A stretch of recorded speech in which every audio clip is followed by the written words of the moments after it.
So Tulsi is vegan, and we talked about how you guys have vegan nights. We do. I saw that. It was the first day I walked in the door. We met briefly there and saw the vegan night sign on the wall. I said, oh. Yeah. We talked about having possibly a vegan night later on, inviting Tulsi. Exactly. Sure. I would love to. Yeah. I would love to. Yeah. But her whole staff is, and that's amazing. You know, to find a candidate that actually does what they preach is just pretty awesome. And being vegan is not an easy thing. And ready here. I'm Don Lemon. And I want to tell you that Senator Booker made his name as mayor of Newark before making history as the first black senator from New Jersey. He is now pitching optimism as the best way to defeat President Donald Trump. Please welcome Senator Cory Booker, everyone.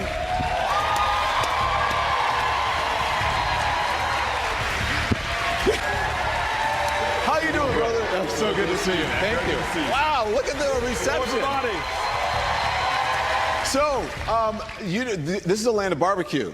It is. And you're a vegan. I am. What's that like? What's that like? How's that been for you? It's been a great experience for me, for well-being. You know, when you come from a family that literally owned a soul food restaurant, my mom and dad, it may have caused some trouble, but now they understand that for health reasons, it's a good way to go. But maybe the most shocking scandal roiling the Democratic Party right now is that Cory Booker is a healthy eater. First off, if Cory Booker became president, America would have its first vegan president. So is 2020 Democratic contender Cory Booker trying to impart his vegan, animal-free diet on the rest of us?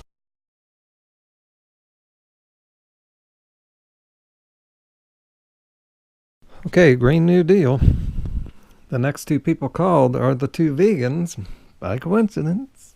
Will put a price on carbon to make market forces help us. Thank you, Senator. Congresswoman Gabbard, you are not a co-sponsor of the Green New Deal. Please respond. Oh, first of all, this is personal. If you can imagine, I grew up in Hawaii, which is the most remote island chain in the world. So for us, protecting our environment was not a political issue. It's a way of life. It's part of our culture. This is why, as a member of Congress, long before there was ever a Green New Deal, I introduced the most ambitious climate change legislation ever in Congress called the Off Fossil Fuels Act. That actually laid out an actionable plan to take us from where we are today to transition off of fossil fuels and invest in green renewable energy, invest in workforce training, invest in the kinds of infrastructure that we need to deal with the problems and the challenges that climate is posing to us today. Thank you, Congresswoman. Senator Booker, what's your response? Is the job guarantee in the Green New Deal realistic? I just want to take, first of all, a step back and say that I agree wholeheartedly with Governor Inslee. It's one of the reasons why Greenpeace ranks me and him at the top of this entire field of their candidates on climate. Second, but close. You're just close. I want to say very clearly, thank you, man. Thank you. I'll try harder.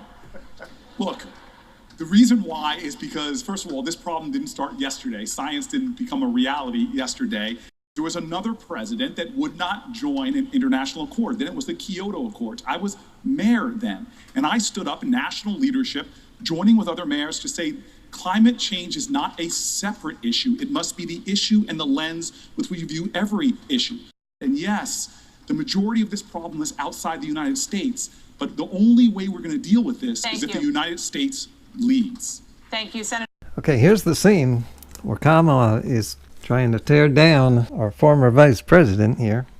I've liked her in the past, but I think she's going too low here. And watch who is called in to take part in this fight.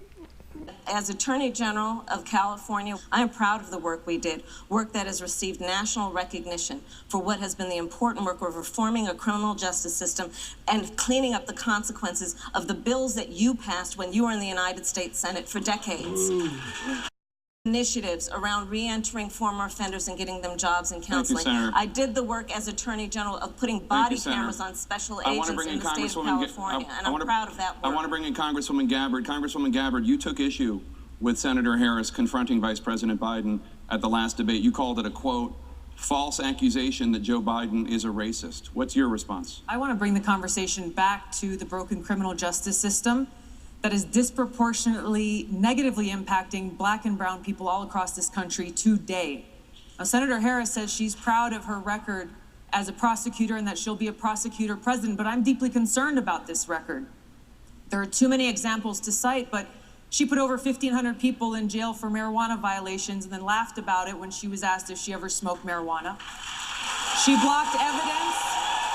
She blocked evidence that would have freed an innocent man from death row until the courts forced her to do so. She kept people in prison beyond their sentences, and she fought to keep cash bail system in place that impacts poor people in the worst kind of way.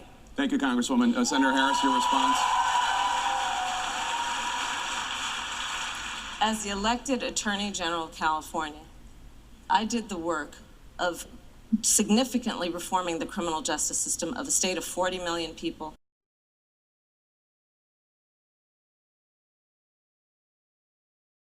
Donald Trump won this election because far too many people in this country felt like they've been left behind by both political parties, by self-serving politicians on both sides who are more interested in partisan politics than they are in actually fighting for the people. I'm speaking the truth to people all across this country about the fact that people in Flint, Michigan are still being left behind, still being poisoned by the water. That's right. Vegans are speaking the truth. Single month, we are spending $4 billion on a continuing war in Afghanistan. $4 billion every single month.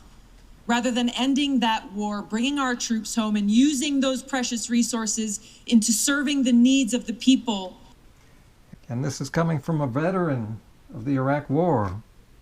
Here in this country, people and communities like Flint. That's the kind of leadership that I'll bring. Thank you, Congresswoman. Senator Booker, your response? I'm grateful, Jake. Look, this is one of those times where we're not staring at the truth and calling it out.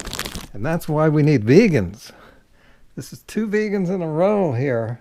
The U.S. presidential debate. The world's watching this. 2 vegans. This is a case for the Democratic Party. The truth will set us free. We lost the state of Michigan because everybody from Republicans to Russians were targeting the suppression of African-American voters. We need to say that. Correct.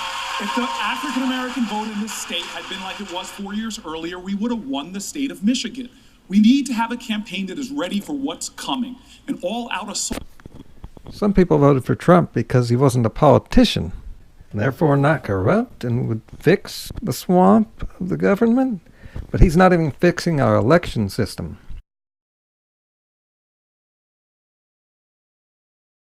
Much of the White House resident staff is not working because of the shutdown. So President Trump treated the NCAA champs to burgers, fries, and pizza. Burger King, Wendy's, and McDonald's. We have Big Macs, we have Quarter Pounders with cheese. Great American food. Fix the swamp? He's not even fixing our election system, which is disenfranchising us, the voters. Our country is doomed if we don't fix that. So Trump has to go. He's as corrupt as anyone. And he's a plain bad person.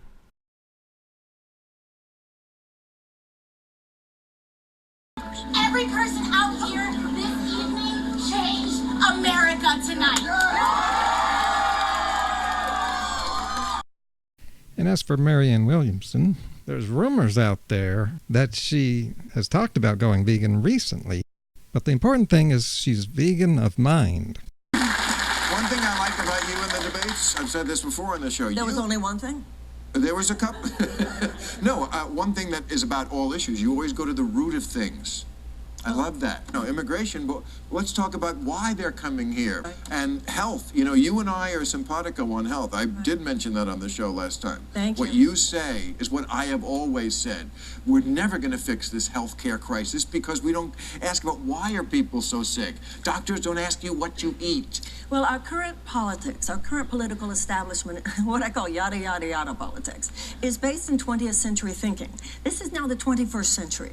In the 21st century mindset, we have a far more whole person, holistic understanding of things. We understand that there's effect, but there's also cause.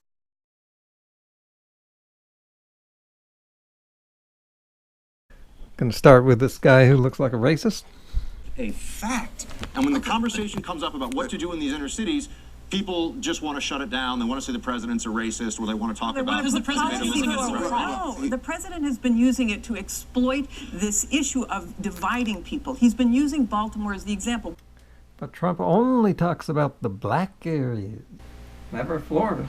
At the border, this stuff is out of control. But that actually can help minority communities. You would allow that his criticisms of different parts of the country are not exactly even. For example, he said about West Virginia recently, the great state of West Virginia is producing record-setting numbers and doing really well. The food companies, right, the environment, right, all the toxicity and the chemicals. This is why people are so sick. But you're not going to fix this unless you get to that. Why are they sick? Well, exactly. Why do we have so much more chronic disease than in other countries? And that what you were saying, and I brought that up at both debates, you can't just talk about a healthcare system. You have to realize it's a sickness care system. Right. So we have to address issues of chemical policies, agricultural policies, environmental policies, even in economic policies, because the economic anxiety that's already been referred to causes such stress. They subsidize the wrong foods. Our government has stopped being a government of the people, by the people, and for the people, and is of those huge multinational corporate interests, by those huge multinational.